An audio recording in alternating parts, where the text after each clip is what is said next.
Stop everything, because what people are trying to reduce to just another quiet celebrity breakup between Teyana Taylor and Pierre doesn't actually make sense when you look at how it unfolded in real time. Because this didn't feel like something that simply faded away. It felt like a story that was still unfolding when it was suddenly cut off, clean, controlled, and almost surgical. And that's exactly why the reaction online wasn't casual curiosity but full-blown obsession.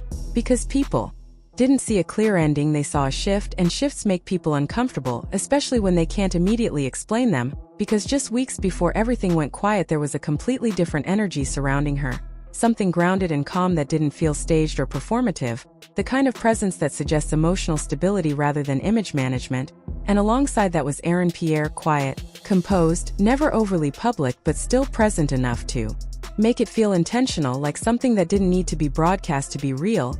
And that's what made the contrast so sharp when things began to change, because there was no dramatic fallout, no public argument, no explosive moment that people could point to and say that's where it ended. Instead there was distance, slow and subtle at first, the kind that can easily be explained away until it starts repeating. And repetition is what turns small observations into larger questions, because at first people told themselves it was scheduling conflicts, work commitments, normal separation that happens in busy lives.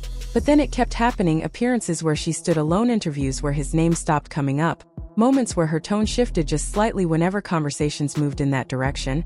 And that's when the internet leaned in, because once people notice a pattern they don't stop at observation. They move into interpretation.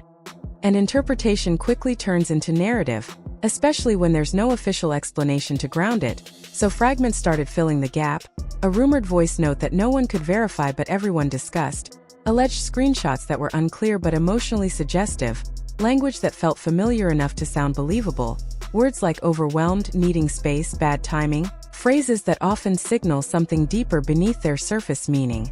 And suddenly the tone of the conversation shifted, because now it didn't feel like a mutual drifting apart. It started to look like imbalance, like one person had already begun to emotionally withdraw while the other was still fully present. And whether or not that perception was accurate almost became irrelevant, because once the internet locks onto a narrative it amplifies it regardless of confirmation, and everything that came before gets reinterpreted through that new lens. Old interviews resurfaced, moments that once felt soft and genuine now felt heavy, and one particular clip began circulating again, her sitting calmly, smiling, speaking about him in a way that sounded affectionate and grounded, and what once felt warm now felt almost haunting, not because the moment itself changed but because the context around it did. And that's what hindsight does, it reshapes meaning, it adds weight to things that once felt light. And the reaction that followed was intense, because audiences don't just watch these stories, they invest in them emotionally, and when the tone shifts they respond accordingly, assigning roles, deciding who cared more, who pulled away first, who was blindsided and who wasn't, even though none of those conclusions were actually confirmed. And right in the middle of that growing noise something unexpected happened. She didn't respond. No emotional posts, no cryptic messages, no attempt to publicly control the narrative, just a shift in presence, less visible but not absent, quieter but not withdrawn. And that kind of silence created even more tension, because when someone refuses to perform their emotions publicly it forces people to confront the fact that they might not actually understand what's happening. And then came a moment that seemed small but carried weight. A simple gym clip. No glam, no production, just her. Focused on movement, repetition, impact, and somehow that moment communicated more than any statement could have, because people recognized the energy in it, not chaos or breakdown but discipline, control, release. And that's when the narrative started to evolve again, because it stopped being just about what ended and started becoming about what was happening afterward. And just as that shift began settling into public conversation, the timeline moved forward into a completely different setting. The Golden Globe Awards, a space built on visibility, performance, and carefully managed perception. And that's where everything that had been building quietly intersected with a moment that couldn't be ignored. Because when she entered that room the energy didn't match what people expected based on the story they had created. There was no visible weight, no hesitation, no sign of someone carrying unresolved emotion into a public moment.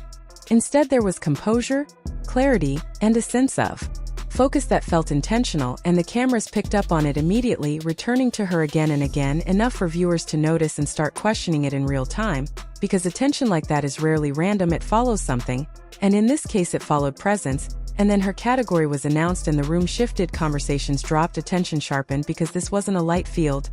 These were established names with strong performances and expected outcomes, and yet there was something about the moment that felt uncertain. The envelope opened, the pause stretched, And then her name was called, Teyana Taylor, and the reaction was delayed just long enough to register surprise before it transformed into applause, and her response to that moment became the defining image, not because it was dramatic but because it wasn't. She didn't jump up or react impulsively, she paused.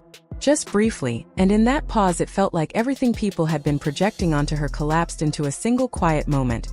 And then she stood, slowly, deliberately, and that walk to the stage carried a kind of weight that went beyond the award itself, because it contrasted so sharply with the narrative that had been built around her. And when the camera shifted toward the audience, the absence of Aaron Pierre became noticeable without being addressed. Because absence in a moment like that doesn't need explanation to be felt, but what mattered more was that it didn't define the moment, because when she reached the stage the focus remained on what she chose to present, not what people expected her to reveal. And in that decision the narrative shifted again, because instead of confirming or denying any speculation she redirected attention toward her work, her process, her presence in that space, and by doing that she removed the power from the rumors and placed it back into something tangible, something real. And that's why the moment resonated beyond just the award itself, because it represented a transition not just from one relationship to another phase, but from being defined by perception to defining the moment on her own terms. And in the end that's what people responded to most strongly, not the rumors, not the speculation, not even the unanswered questions, but the fact that when everything around her felt uncertain her presence didn't, and that contrast is what made